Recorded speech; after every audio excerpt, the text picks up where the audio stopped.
Fala pessoal, bem-vindos a mais uma análise. Vamos direto ao ponto, né?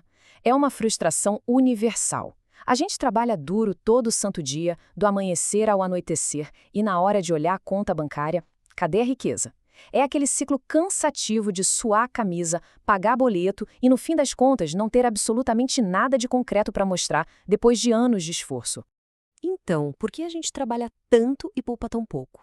Vamos mergulhar nesse verdadeiro dilema moderno da carteira vazia. O dinheiro entra e, num passe de mágica, puf, some na mesma velocidade para cobrir 1 milhão de pequenos gastos. O que falta, muitas vezes, nem é a capacidade de trabalhar mais ou ganhar mais, mas sim pegar o jeito prático de como a riqueza realmente se acumula no dia a dia.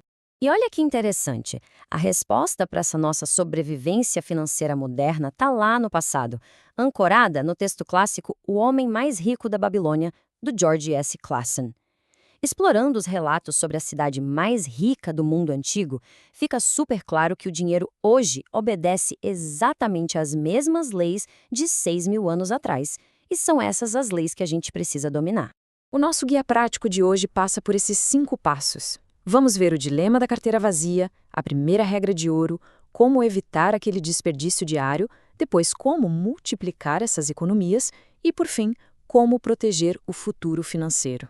Dando a largada na seção 1, o dilema da carteira vazia. Para construir a nossa base, vamos dar uma olhada na história do Bansir, que era um fabricante de carruagens extremamente trabalhador. O Bansir e o amigo dele, o Kobe, chegaram a uma conclusão bem dura. Mesmo trabalhando sem parar por décadas numa cidade absurdamente rica e cheia de ouro, as carteiras deles viviam vazias. A grande ficha que caiu foi que eles nunca tinham aprendido as leis da acumulação de riqueza. Eles se sentiam trabalhando infinitamente num ciclo sem fim, correndo na rodinha sem sair do lugar. O que nos leva à nossa segunda sessão. A primeira regra de ouro. Esse é o segredo fundamental que o sábio Algamish revelou lá atrás. O aviso dele é simples e direto. A gente paga todo mundo, menos a nós mesmos. Pensa bem nisso. Se tudo que se ganha no mês vai direto para o alfaiate, para o vendedor de comida, para os boletos em geral, na prática está se agindo apenas como um escravo suando única e exclusivamente para enriquecer os outros. Cada parte que recompensa quem de fato trabalhou. Pois é, a virada de chave é que uma parte de tudo que se ganha tem que ficar com quem ganhou. Isso significa pagar a si mesmo primeiro, poupando rigorosamente 1/10, no mínimo, de toda a renda que entrar. Não importa se o orçamento parece super apertado. A cada 10 moedas, uma tem que ser guardada, sem desculpas. E aqui entra uma metáfora brilhante. Essa primeiríssima moeda separada é a semente da riqueza. O raciocínio é genial. Quanto mais cedo a gente planta essa semente através do hábito diário de economizar, mais cedo vamos poder descansar de boa na sombra da nossa própria árvore de segurança financeira. Chegamos agora à seção 3, e esse é o coração do nosso guia. Como evitar o desperdício diário? Afinal, como a gente consegue separar essa grana e viver bem sem deixar o dinheiro escorrer pelo ralo todos os dias? O grande truque aqui é conseguir viver de forma confortável usando apenas os 9/10 restantes da renda, mas sem sentir que é um castigo ou uma privação gigante. Entrou 10? Um é sagrada e intocável. O estilo de vida inteiro tem que caber nas 9 que sobraram. Para conseguir isso, a gente precisa encarar uma verdade um pouco amarga.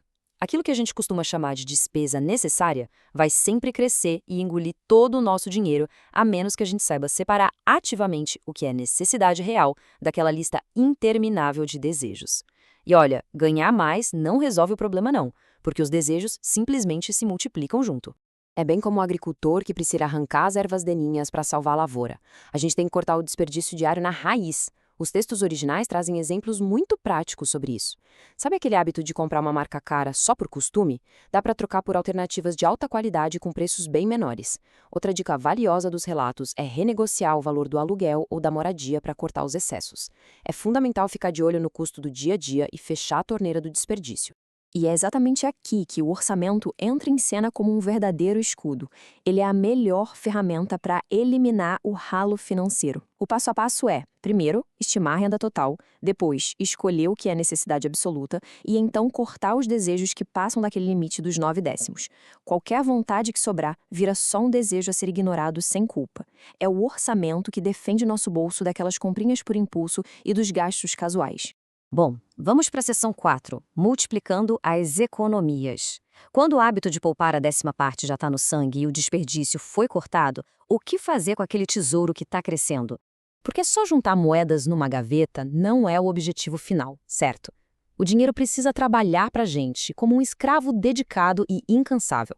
A ideia é investir com inteligência, para que cada moeda renda lucros e gere filhos e netos que não param de trabalhar e de gerar mais dinheiro continuamente. Para ilustrar o poder absurdo dos juros compostos, os relatos trazem o exemplo de Anshan, o sapateiro.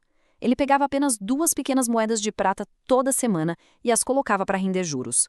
Com o passar dos anos, reinvestindo tudo certinho, essa mágica do crescimento exponencial transformou aqueles depósitos minúsculos numa fortuna gigantesca. É de cair o queixo. E assim, chegamos à seção 5, protegendo o futuro financeiro. Esse é o passo final para blindar com unhas e dentes todo o dinheiro que foi juntado com tanto suor. A fonte nos dá um aviso muito sério. A penalidade pelo risco é a perda provável. Ou seja, é essencial proteger o capital principal contra esquemas de enriquecimento rápido. Aquelas promessas malucas de rendimento altíssimo que parecem boas demais para ser verdade. Pois é, geralmente elas só levam a perdas financeiras trágicas. E para construir essa verdadeira fortaleza, os passos práticos são indispensáveis. Primeiro, buscar conciliamento só com quem entende do assunto, com gente experiente. Segundo, garantir que o investimento original está seguro e livre de riscos absurdos. Terceiro, ter a casa própria para eliminar sangria do aluguel. E, claro, ir preparando desde já uma renda segura para não passar aperto na velhice. Chegamos ao fim da nossa exploração de hoje. E a pergunta provocativa que fica é: o que vai ser feito hoje mesmo para revisar os gastos diários e plantar essa semente da riqueza? Será que dá para dar uma olhada no orçamento agora, achar aquela pequena despesa fantasiada de necessidade e simplesmente cortar? Afinal, aquela única moeda a mais que a gente guarda hoje é o começo da famosa fortuna babilônica. E aí, qual vai ser o primeiro passo? Um grande abraço e até a próxima análise.